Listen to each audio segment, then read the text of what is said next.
Hi Danny, Grace and Jude. This is how to manage high-fat meals with carbs. So basically, breakfast, anything like a full English fly-up, really sort of buttery pancakes with maple syrup, really thick cheese on toast, and then pretty much anything that tastes amazing in the evening. Takeaways, fish and chips, heavily cheesed pizzas, sometimes pasta with really creamy sauces like a carbonara, a creamy curry with naan and garlic bread, fast food with all the trimmings, Sunday roasts, etc. So basically, any meal that is over and above what you usually have that is laced with fat, which basically tastes really good. And the best way to think about a test for it is, if you can burp and still taste the food in your stomach about 6 to 7 hours after, you can guarantee it's one of those type of meals. Now, this is what usually happens if you count your carbs, give the insulin for this type of meal. What usually happens is the insulin works quicker than the glucose appears in the blood. Therefore, often there's a chance of going low or being okay afterwards. But then after 3 to 4 hours, something happens where then the glucose level really starts to skyrocket. And there's obviously no insulin around from that first standard bolus, and the glucose level goes really high.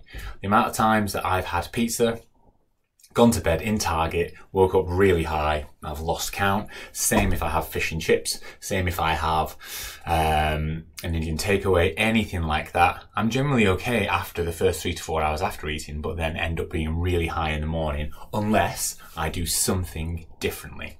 And as we've already mentioned, the reason for this glucose level going higher 3 to 4 hours after and staying high for quite a long time is the DAG effect. So just a really quick recap on this.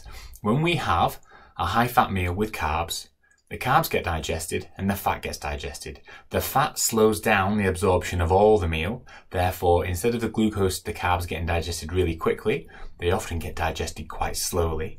Therefore, we have to be careful of giving all the insulin up front. Otherwise, we end up going low in the first part because the insulin is in the blood. Because the insulin is in the blood quicker than the glucose appears. So that's the first thing we have to be careful of.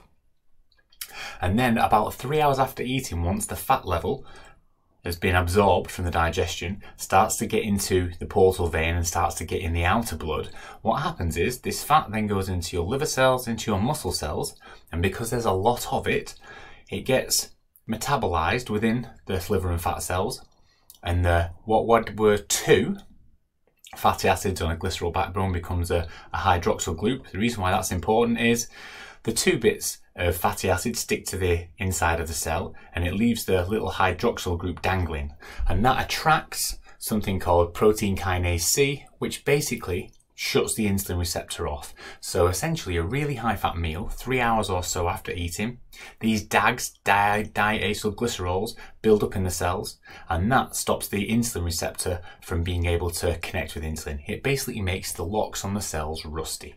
So that's what's happening, and therefore we need to overcome that by somehow. There's two options. One is to give loads of extra insulin to really force the door open. The second is to do a lot of activity to burn up some of these DAGs, but also to make the insulin that you have got given work much more effectively, stronger and longer. So let's get into that. First option, you can just give more insulin. So for example here, what I teach at the moment where I work and what I do personally and what I would do for you, Grace and Jude, to start with if we weren't going to use activity and exercise and just extra insulin is, you work out the total dose, you add 25% extra on, and then you split the dose half before and half about for the next two hours or so. And if you're on a pump or a second injection about 2 hours after. So what you would then do is you don't give too much insulin up front and it matches the glucose absorption from the meal. And then when this DAG effect kicks in, that either extended bolus or second injection, there is insulin around to manage that. But if you don't increase the insulin dose from just your normal insulin dose you give for the carbs, this won't work. So you have to increase the insulin dose.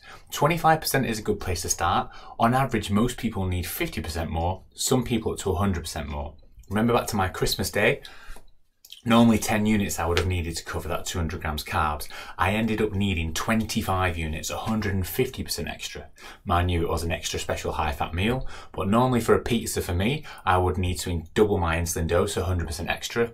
Something like fish and chips, maybe only 50% extra. So it's something you need to play around with, but the key is you need to increase the insulin dose from just what the carbs would suggest, and then split it 50-50, and if you're on a pump, extend it over to the second part over 2 hours. If you're on injection, do a second injection about an hour or two after eating. That usually manages things quite well, although sometimes even when the second injection's finished, that DAG effect hangs around and you can still go higher afterwards also. So it requires a bit of trial and error, but that's how you do it with extra insulin. You need to increase the insulin, split it in half, half before, half in the couple of hours afterwards. Obviously, the more moderate activity you can do, the better that insulin is going to work. So if you can throw in some walking 2 to 3 hours after eating, that's going to have a real positive impact on the glucose levels. Obviously, that's not going to be possible if it's 11:30 at night, so you'll have to see how you go from there. So from how you manage it from an insulin side, we've already said when you have a really high fat meal, the digestion is slow, therefore you have to be careful giving all the insulin up front. The DAG effect kicks in 3 hours after and you go really high. We know the types of meals, anything that tastes really good.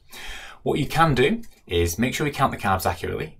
Start by increasing the dose by 25%. So let's use an example of the total dose comes to 10 units. It then becomes 12.5. You split it 50-50. So 6.5 units before, 6.5 units over the next 2 hours on an extended on a pump. Or if you're on injections, 50% before, and then the other 50% about an hour after eating. So in this case, 6.5 before, roughly 6.5 an hour after eating. And then pretty simply keep an eye on the glucose level. If the glucose level 6 hours after eating is not where you want it to be, it's not in target, it's gone higher, well, next time, instead of just increasing the dose by 25%, increase it by 50%.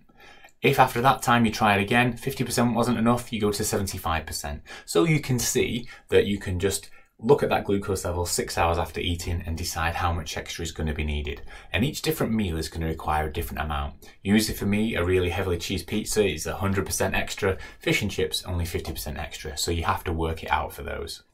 If you can throw some activity in 2 to 3 hours after eating, that really helps combat the DAG effect, really works well. So that's how you manage it with extra insulin. And that's all good, but remember, if you're doing this all the time, really high circulating levels of insulin in the blood over a long period of time are not very good for your heart health. So we don't want to necessarily rely on this completely. There is something else to think about the other way. We can combat this DAG effect 3 hours after eating by using activity and exercise. So how does that work?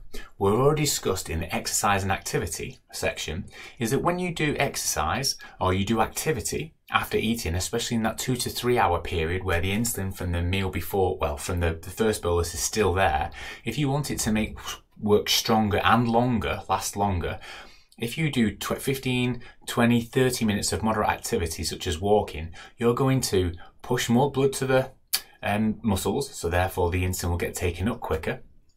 And then also, if you remember, the liver and the kidneys are the two organs that break down insulin. So the more insulin you push towards the blood, towards the muscle cells, that means that the insulin can work 2 to 3 times before it goes back to the liver and the kidney to get broken down again. So you can supercharge the effect of insulin by doing that activity 2 to 3 hours after eating and make it last longer to combat the DAG effect and make sure there's enough insulin around.